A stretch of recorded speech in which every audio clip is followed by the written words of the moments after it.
যে সমস্ত হিন্দু ভাইয়েরা, হিন্দু কিছু উগ্র সাম্প্রদায়িক শক্তি আরএসএস লোকেরা, কিছু নারী পুরুষরা তারা যে বড় বড় কথা বলছে, দাদা আপনার সাথে আমার ব্যক্তিগত কোনো আক্রমণ নেই। আপনি একটা নয়, প্রত্যেকটা ব্লকে ব্লকে একটা করে রাম মন্দির করুন, আমাদের কোনো আপত্তি নেই, করুন ইনশাল্লাহ। আমাদের কাছ থেকে যদি অর্থ সাহায্য চান আমরা সাহায্য দেব। আমরা চাই ভাই ভাই মিলে বেঁচে থাকতে। আপনি আপনার খাদ্য খান, আপনি আপনার ধর্ম পালন করুন। দেখুন, হুমায়ুন কবির শুধু বাবরি মসজিদ বানাচ্ছে না, আমরা হুমায়ুন কবিরকে স্বাগত জানাই, ধন্যবাদ জানাই। আমি হোসেন গাজী নিজেও সেখানে উপস্থিত ছিলাম, বিগত 3 দিন ধরে সেখানে ছিলাম, তারপরে আসলাম। এবং আপনারা অনেকেই ছিলেন, সাংবাদিক বন্ধুরা সবাই।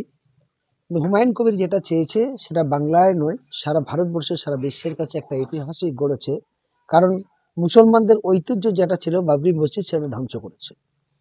আর যে সমস্ত মুসলমানরা এনার সমালোচনা করছে, সিদ্দিকুল্লাহ চৌধুরী, আরও একজনকে মৌলানা আছে মমতাজুল, ববি হাকিম, আরও 2-1 জন, এরা সব কলমে বিজেপির দালাল, এরা চিটাংবাজ লোক।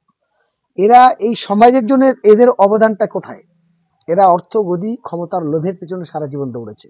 আপনি যদি সিদ্দিকুল্লাহ চৌধুরী বলেন, সিদ্দিকুল্লাহ চৌধুরীর কোঠা থেকে 1150 মতো মানুষ চাকরি পেয়েছে, যার মধ্যে মাত্র 29 জন মুসলমান, বাকি সব মুসলমান নয়। ফলে এই 29 জনের ভেতরে বাকি যারা চাকরি পেয়েছে তারা সব সিদ্দিকুল্লাহর রিলেটিভ, তার আত্মীয়।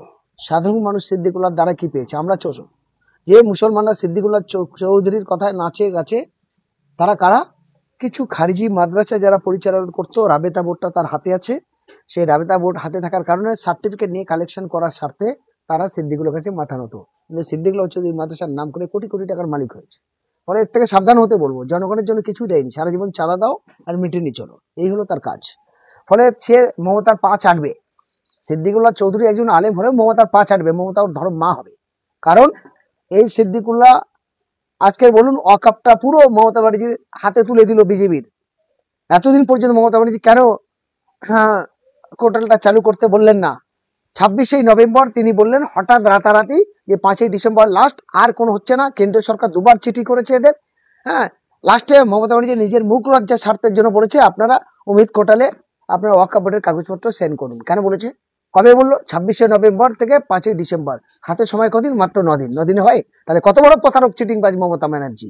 আর সেই চিটিংবাজের পা ধুয়ে খাচ্ছে এই জানোয়ার সিদ্দিকুল্লাহ চৌধুরী, ববি হাকিমরা।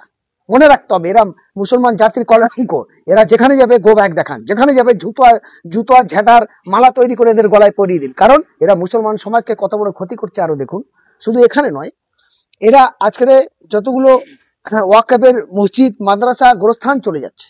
আমার বাপ ঠাকুরদা, নানা নানি, আমার চাচা চাচি এই গোড়েতে শুয়েছে, সেই কবরখানা চলে গেল। এখন একজন মানুষকে কবর দিতে গেলে ডিএম এর পারমিশন নিয়ে আসতে হবে, এবং সেখানে 1550 টাকা জমা দিতে হবে, দিয়ে তবে কবর দিতে হবে। ববি হাকিম, এই কিছু নামধারী মুসলমানরা, তারা ওদের পা চাটছে, তাদের কথা আমার মেনে নিতে হবে। ফলে হুমায়ুন কবির বাপের বাট্টা তাই করেছে। আর যে সমস্ত হিন্দু ভাইয়েরা, হিন্দু কিছু উগ্র সাম্প্রদায়িক শক্তি আরএসএস লোকেরা, কিছু নারী পুরুষরা, তারা যে বড় বড় কথা বলছে, দাদা আপনার সাথে আমার ব্যক্তিগত কোনো আক্রমণ নেই।